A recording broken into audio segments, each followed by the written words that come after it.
有很多人崇洋媚外，感觉外国不赖，有些明星改了国籍，转眼变成老外。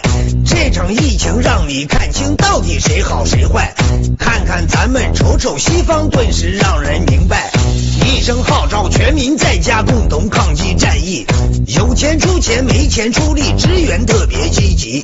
医生护士不顾危险，勇要赶赴武汉，床位不够，几天之内建造2所医院，生产汽车，生产空调，都在生产口罩，检查治疗好几十万，全部一分不要。试问哪个西方国家他们可以做到？身为中国人，我自豪，我骄傲。哪个国家最牛逼？给咱中国比一比。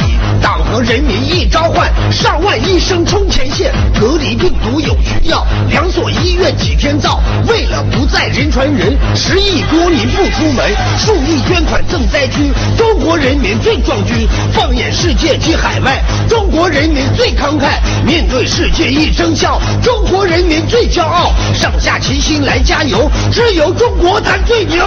投之以桃，还之以礼，我们支援国外，敬我一吃，还你一仗，我们就是慷慨。支援物资，支援医护，展现大国风范，这是回报，这是担当，礼仪之邦体现。